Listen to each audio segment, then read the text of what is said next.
This is the 2021 Brewtubers Online Brewers Club Yeast Experiment number 3, Belgian Dubbel. Thank you to our sponsors, Imperial Yeast, 5-Star Chemicals, Beer and Wine Hobby Homebrew Supply Store, Brewing America, all stainless steel mash paddle sponsors. Also Hopsteiner and Yakima Chief Hops. Get brewing. What's going on, guys? Nick Lesagore here, Exit 12 Homebrew in the house. In the brewery of Exit 12 Homebrew. Got a West Coast IPA behind me fermenting, and I'm here with the third of 4 homebrew reviews from the 2021 Brewtubers Online Brewers Club Yeast Experiment. How cool is that? We all brewed a Belgian Dubbel, and this is the third of the 4 beers that I'm trying. And this one is by none other than Bang! Big Dawg himself. Dave Phelps, Big Dawg Brewing. Met the guy once, he's tall. That's all I really have to say about him. Tall guy, big old tall guy. Big old tall, Big Dawg Brewing. And so he participated in this experiment, and he used Omega's Belgian Ale A, OYL024. Nice little Belgian flag. I mean, the one thing you can say about Dave is that he spares no expense when it comes to his beer labels. And it shows as much. You have the German flag.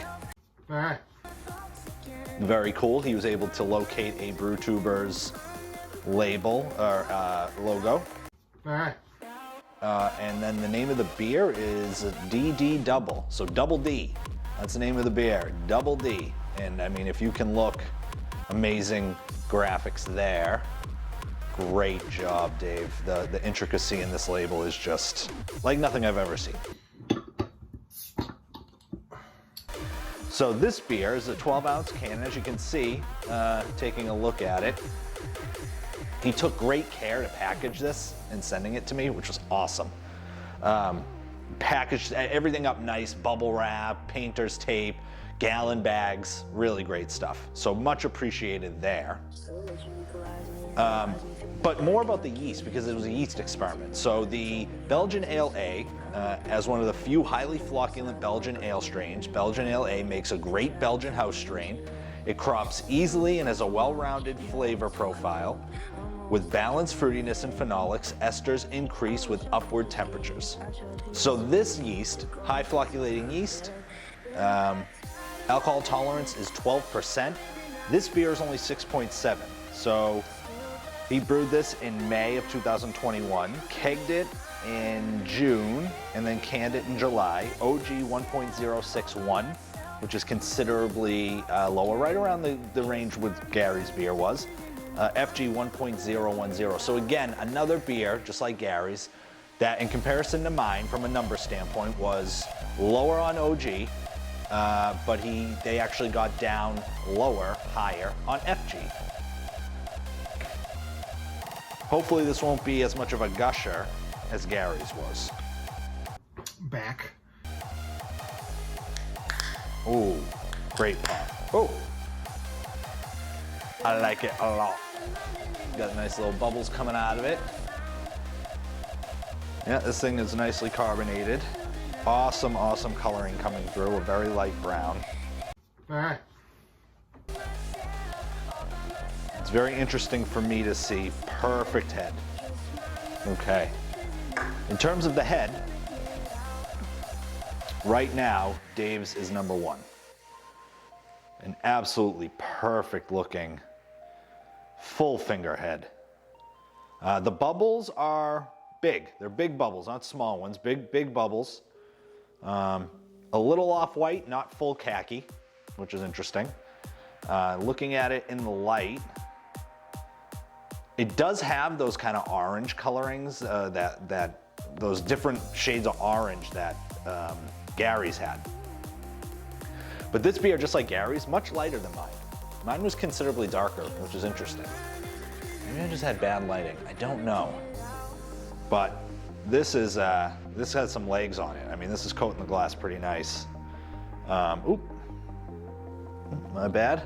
let's get old nose on this thing. Dave Big Dawg Brewing, guy cans his beers, 12-ounce cans, takes perfect care of the cans, an amazing label maker as well. Really excited to try this beer. If the label is any indication, this beer is gonna be absolutely fantastic. Okay. This is fun. Silky, smooth. Getting that candy character, getting that malt sweetness. I am getting almost like a pinch of rye, which is interesting. I think I got a similar concept in Gary's. Gary's had like cinnamon, I think I mentioned clove or something. I'm not getting that in this per se. Light on the farmhouse. My beer had the biggest farmhouse character of the three so far.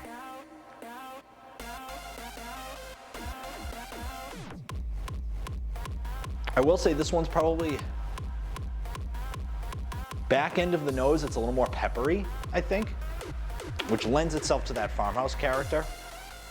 I mean, this thing does, this does smell quite a bit like our Primo Sne, which is our Belgian ales that we usually do.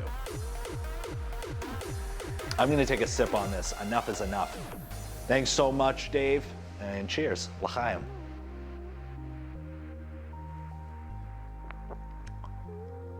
Oh, nice.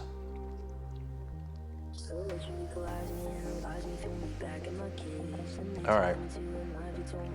This one is probably more what I would want in a Belgian Dubbel than the other two, to be honest. Mouthfeel is more on the medium side than the light side. Gary's and I's was probably more on the light side.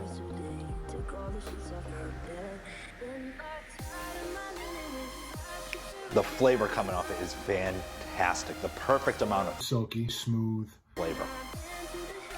You got the sweetness that hits you up front. You got that Belgian character in the middle.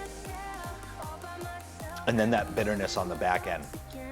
This has about equal amount of bitterness as Gary's did, but it's more flavorful than Gary's was.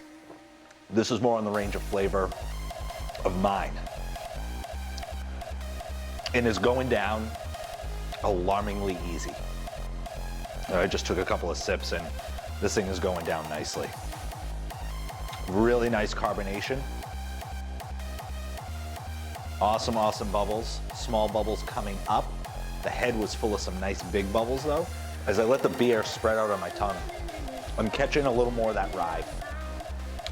The pepper character comes through more on this beer, on the taste, than the other two. And the bitterness really hangs. And it's not harsh, it's a smooth bittering. I would say this one so far is aged better than the other two by a decently considerable margin.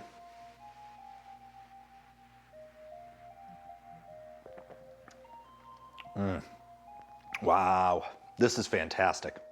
I am going to thoroughly enjoy this off camera.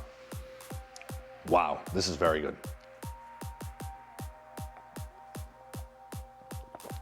Yeah, definitely carrying quite a bit of that bitterness, but on the back end. You don't get it throughout the whole sip, it's not until after. And it's not heat, because this is only 6.7%. So Dave, not only can you add graphic designer to your resume, not only can you add pro packager to your resume, you can add amazing homebrewer. This is a fantastic beer. My rankings right now for the Belgian Dubbel yeast experiment are Gary at number 3, myself at number 2, and Dave Big Dawg Brewing at number 1. That Omega yeast is fantastic. And I really think that yeast allowed the hops to probably come out a little bit more. We all brewed these around the same time.